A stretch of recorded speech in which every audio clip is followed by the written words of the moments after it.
from West Virginia Public Broadcasting. Support for the following is provided by the West Virginia Department of Education and West Virginia Public Broadcasting. Hey everyone, it's Education Station, the show where we invite teachers from all across West Virginia to submit videos of themselves teaching their favorite lessons. In today's episode, we've got 3 exciting lessons about reading, science, and cooking. Well, hello and welcome back, everyone. I'm your host, Alex Milanese, and we're kicking off today's episode with a fun read-aloud story. Now, I'm sure we've all heard of the big bad wolf, but have you heard of the robot pig? Well, if not, you are in for a treat. Let's send it over to Mrs. Milanese.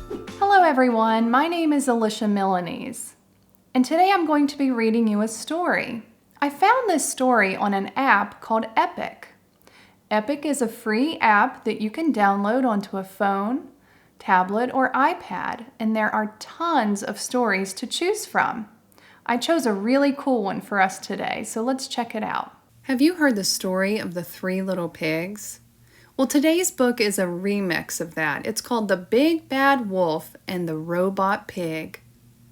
The author is Laura North, and the illustrator is Kevin Cross. Chapter 1. I'll huff and I'll puff and I'll blow your house down, cried the wolf. Huff, puff, huff, puff, huff. You can't get us, Mr. Wolf, squealed the 3 little pigs. You're hairy and scary, but we're too clever for you. However, only one of the pigs was actually clever. One pig was very lazy. The 3rd pig was very greedy. Clever Pig had knocked down the houses made of straw and wood, and he built all their new houses from strong steel with high-tech security systems. Huff, puff, wheeze. The wolf huffed and puffed until he was panting out of breath. I give up, he said. He walked away with his tail between his legs. That evening he sat at the dinner table with nothing to eat.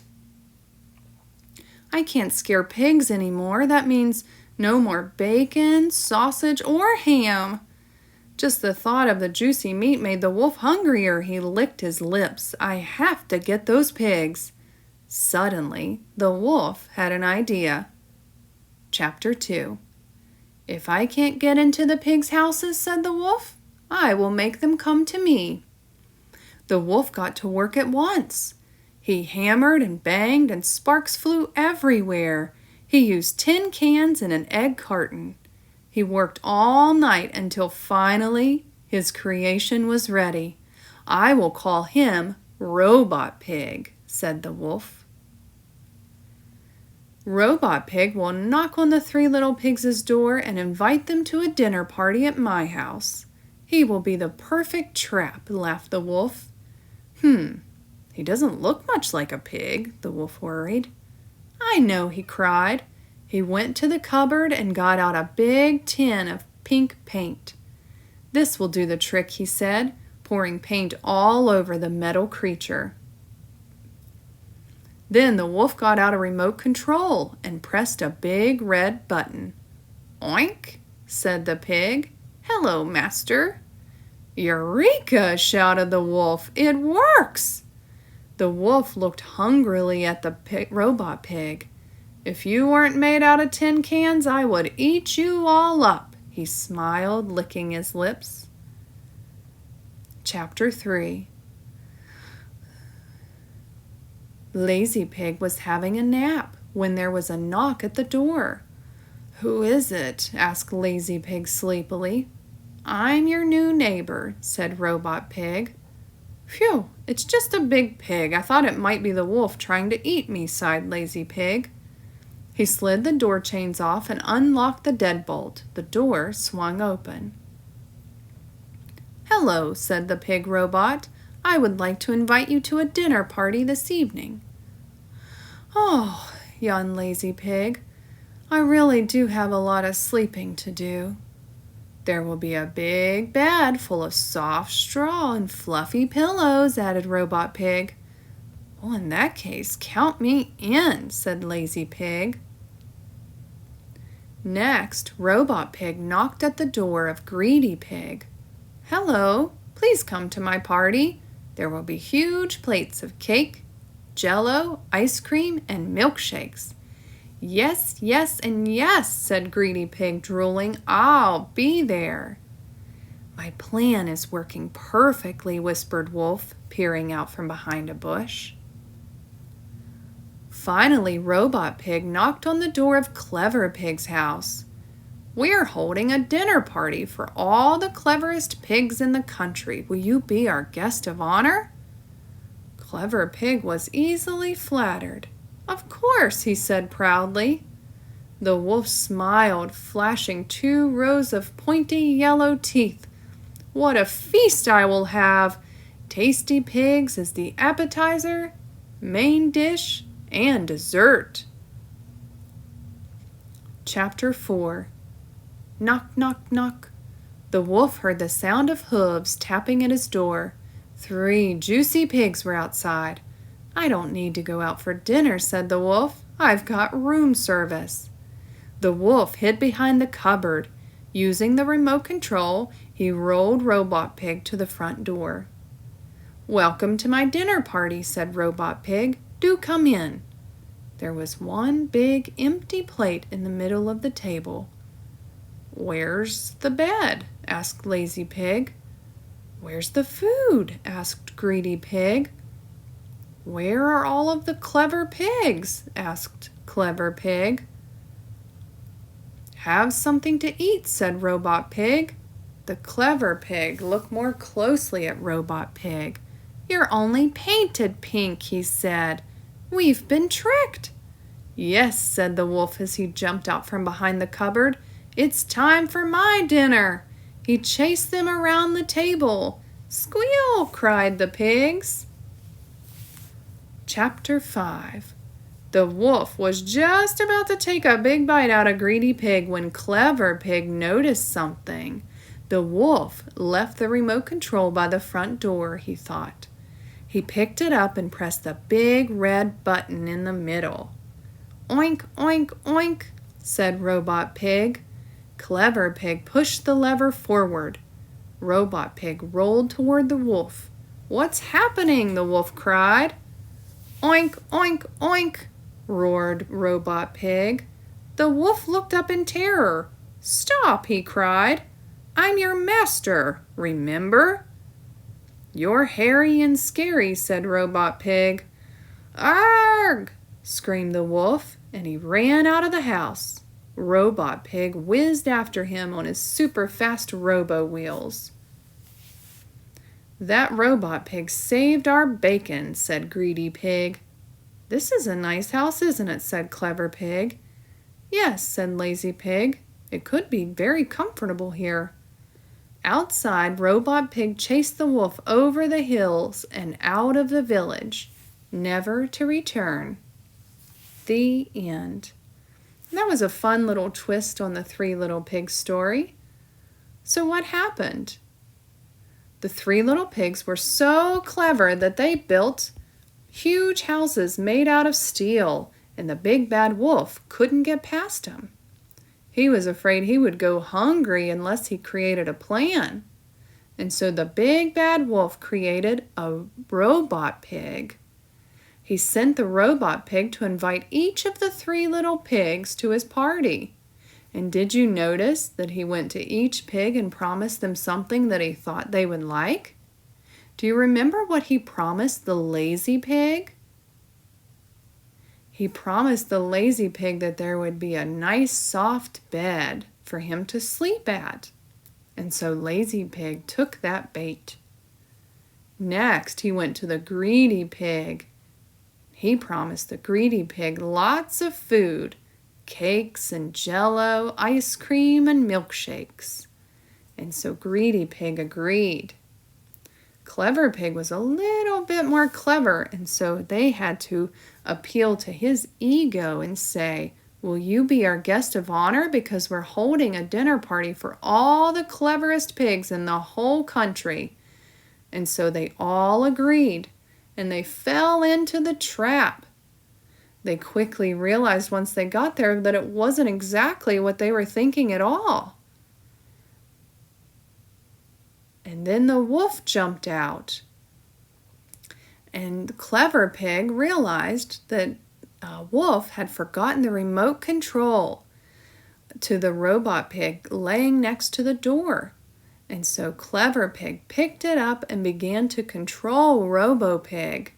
And he made Robo Pig chase the big bad wolf out of the house and down the street and out of the village, never to return again. I hope that you enjoyed that little twist on a traditional story. And don't forget, tons more books available on the Epic app. Thanks, Mrs. Milanese.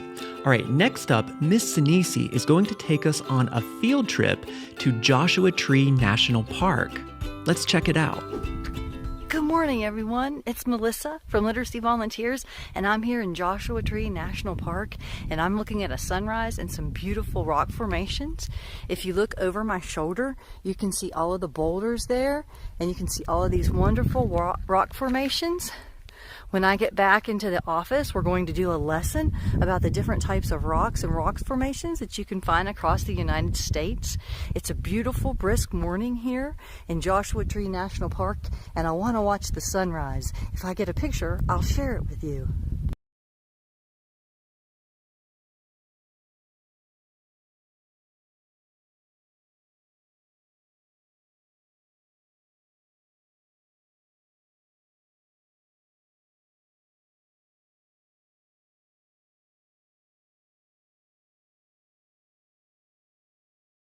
Here's the information behind the Joshua Tree rock formations. This is the history of how they occurred. We'll look at a little bit of a video and we'll look at some pictures, but the Earth's crust is broken into pieces that are constantly moving. We have what's called the Lithospheric Plates. They float over the asthenosphere. I know those are big words. Kind of like a raft floats on water, but these plates are constantly moving, the pieces of the Earth. And about 270 million years ago, most of the land on the Earth was gathered into one huge landmass called Pangaea. And then what happened is that broke apart. We're going to look at how some of those things happened. Here we have the continental plate, which would be part of the actual continent, the landmass. And then this is the Farallon plate. And this is the water, the ocean, and the clouds, so you can kind of understand that some of this is underwater and some of it isn't. But here the continent was colliding with this plate that was on the seafloor. And so as they collide, they came together here, and then where they hit, right at this spot, this more dense Farallon plate, it dove underneath of the continental plate. So we're going to look at, I kind of did some drawings here for you for that. So here is that Farallon plate diving underneath of this continental plate, right? So underneath of this, we have all of the heat that is released. We have magma. It's called magma when it's under the ground and lava when it comes out. So we have all this magma that is generating heat underneath of the plate, and it released water and water vapor and different gases, and that's what these dots represent from this Farallon plate. So we have all of this that's being released, and what this caused was fluids to rise up into the rock, right? So we have these fluids that are coming from down here and this heat rising up into the rock. And as they rise up into the rock, here we have them, we get these molten lava pockets, chambers of magma, chamber like, like a little enclosed space. So you have all this molten rock, this magma here inside of these chambers. And so now down here what happens is as these increase and they grow in magnitude, we have more and more and more magma. See how it broke open? It kind of stretched apart. So they grew, they break off pieces of the rock and follow the magma upward. So it's sort of like a huge force coming from underneath that pushes that rock out of the way and forces that magma up there. That's where the heat and the gas are coming from. And about 100 million years ago, what happens is that magma started to cool, and it cooled into stone. We call that rock igneous rock. We can look at the types of rock, but that type of rock is called igneous rock, that cooled magma. And then the hardest stone cracked under pressure. The hardened stone cracked under pressure. And then as that stone cracks now, the ground above it begins eroding away. So you know what erosion is, like that constant degradation of the soil that's above this rock.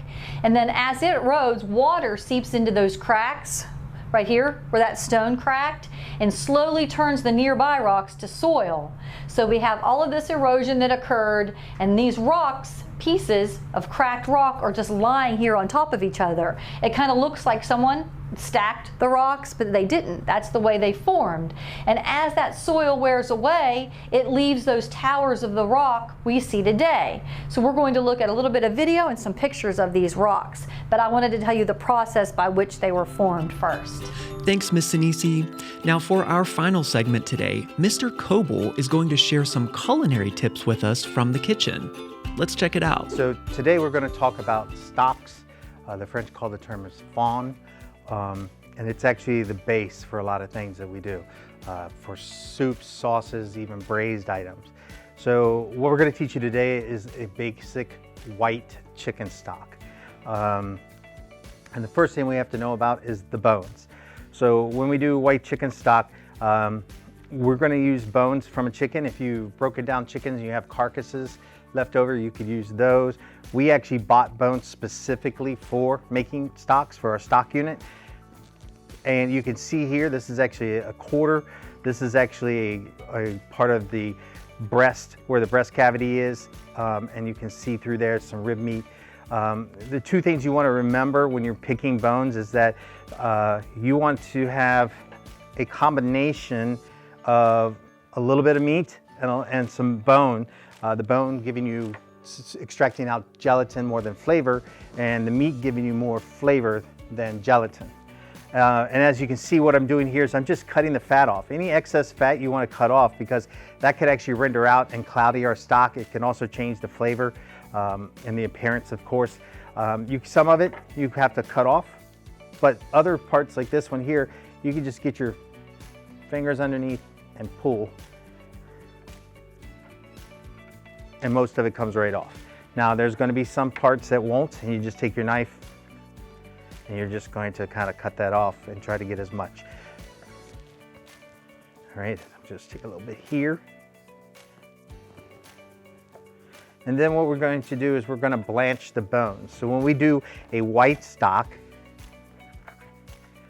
it is different than a brown stock in that you blanch or sweat the bones. In this case, for this white chicken stock, we're actually going to blanch it. And I have some bones over here that we're going to put this into, and we're going to let it come to a boil, and then we'll show you the process after that. Okay, so it's been about 5 or 10 minutes. We've had this on high, and you can see we've actually added enough water to submerge the chickens. That also disperses the proteins in the actual, from the chicken. And what's happening now is that cooking process has started to coagulate the proteins, and you can see them moving around. And what will eventually happen is they will come up and we will skim off some of it, and then we're going to dump the rest and rinse the bones because we don't want any of that in our final product. That could actually make our stock cloudy. So as you can really see now, those impurities are starting to coagulate. They're starting to float to the top, and we're just going to let it keep on progressing, and eventually the majority of those impurities are going to come to the top, and we're going to get rid of those. We're going to get rid of those by rinsing these off, skimming some of them off, but dumping these bones in a colander, rinsing them off really well, and then starting with a clean pot, or at least start with a pot that's clean. If you want to use the same pot, that's fine as well. So you can see now all those impurities have started to come up, and they're still coming up. And what we're going to do is we're actually going to skim it. All right, the French also call this term dépouillage, where you're just going to take a skimmer. You're going to pick it up gently, get rid of any of the excess. And you can see I'm just going to keep on skimming here. I'm going to let this go for probably another 10 minutes. At that point, it'll probably almost be to a boil, at which point I will turn it off and we're going to drain. Okay, so we've blanched the bones. Then we just strained them. We just used a colander. We poured it out, let all the liquid drain off out of the pot. Then we rinsed them really quick, and that rinsing actually allows us to wash any of those impurities that were stuck to it or stuck to any of the bones. And now we're just placing them into a pot. If you notice the selection for my actual stock pot, it is tall and narrow. And what this will do is allow a gentle, slow heating of the liquid letting it rise and pushing any impurities, fats, all the way up to the top. Also, it allows us to control the amount of evaporation. If I had a big wide spot, it would evaporate really quickly. So I'm using a narrow, tall pot. And then the last reason why we do this is also we want to be able to submerge the chicken, okay? The basic ratio for chicken white stock that we use here is 8 pounds of bones to 1 pound of standard mirepoix. Again, remembering that a standard mirepoix is 50% onions, 25% carrots, 25% celery, and that's by weight. And we will, we will put the pot in here, and then we're going to cover it with cold water. You always want to start your stock in cold water. In fact, here I teach my students to use ice water. Okay, we use 6 quarts of ice water. And remembering, like I said, if you don't cover the bones, they're not going to give you any flavor. And as you can see, as you'll be able to see, you can see it's fairly clear. You can see some of the fat that was there is solidified and floated to the top. That's all stuff that we want to do. Now I'm going to go ahead and I'm going to start it on slow heat, like a moderate heat, and bring it up to simmer. The key temperature for stocks is around 160 to 185. That's when the actual collagen that's in connective tissue and everything turns and gets dissolved into gelatin, which will add body to our stock. So, all right, so we're gonna go ahead and start this, and we're gonna come back, remembering that stocks run a minimum time of anywhere from 4 to 6 hours. Usually because of time frame, we actually run ours overnight, and then we'll see the final product shortly. Okay, so now we're gonna add the mirepoix and our sachet to our stock. Again, we have about 45 minutes to an hour that we can let that cook. We're just going to add it right on in there. We're not trying to agitate the stock too much. This can potentially impact our clarity of the stock. And then we're going to add our sachet. And the sachet is going to be very much like a tea bag. You're just going to kind of put it in there, let it soak, and then once it soaks, it's going to kind of float, and eventually it will sink towards the bottom. Tie it to the handle. This will be easy for us to retrieve later on when we get ready to strain the stock. Again, we're going to let this stock go for about 45 minutes to an hour. And then we're going to show you how to strain it and how to cool it. Okay, for the sake of this demo, this stock actually ran overnight, but we're picking it up from the next stage. So we've added the mirepoix. It's gone about an hour since that. And if you could take a look at this is fairly clear. We're going to run it through a fine mesh chinois. If it was a little bit cloudier, if there was a lot more impurities, you could also take and use a little cheesecloth or a coffee filter or anything like that. And again, we're just going to kind of come in here and get off as much liquid as possible. Okay, and if we do this right, the product should be fairly clear. Again, now when you start to get down to where the bones are and you can't get as much, what you're going to do is you're going to take your ladle, and you're just going to push down and push those bones down a little bit. And then you're going to fill it up, then you're going to pour it out, okay? And this process, again, it's just gentle pushing down. Now, if there's a point in time where you can no longer extract any of the liquid because the chicken bones have all condensed and you just can't push them down anymore, you could use a pair of tongs and take out the chicken bones. You could use a skimmer, take out some chicken bones. And then there's a point in time where, of course, when you get to a certain level, that you could just pour out the stock. Okay, so the last process that we have to go, actually there's 2 processes, but we will talk about cooling down the stock. I took the stock and I transferred it to a metal container, and I put that metal container. For demonstration purposes, we actually put it in a Lexan with some ice and some water, and what we've been doing is just swirling it around. Now, the food code says that we have 2 hours to bring our stock down from 135 to 70, and an additional 4 hours to bring it down to 41 or below. There are a couple of techniques. This is the most common. A couple of things to know. One, you want to have a significant amount of ice. You also want to have something underneath it so that the pan doesn't touch the bottom, because if that happens, it's not going to cool. That part's not going to cool, so you're just going to be cooling the outside. So you want the cold water to touch as much of the pot as possible. Another way of doing this is you can actually come in with an ice wand. Now the thing about ice wands is they're fantastic. They help. Now you're cooling from the inside and the outside, but you can't put it in like steaming hot stock. If you throw it into hot stock at like 180 or whatever, you could potentially crack it. So you want to make sure you cool it down for a little bit. This one's been in the ice bath for a little while. You can tell there's no steam. So what we're going to do is we're going to set this in here. And you can kind of hear some pop in, and that's just from the ice melting. And I'm just going to keep turning this. And this won't take long. This will take us maybe 20-25 minutes just because of the amount of time or the amount of stock that we're making. But you can see we pulled off some of the stock that we had, and you could take a look at some of the stock. It's got a yellowish tint, clear, not cloudy. It has a great aroma. We tried a little bit off of camera, and it's fantastic. So, you know, those are certain things. Body's a little hard to tell now, remembering that the bigger the animal, the more gelatin that it will contain in its bones. So this is from chicken. Unless we had some chicken feed or something like that, we might not get much gelatin dissolved or gelatin or body out of the chicken stock.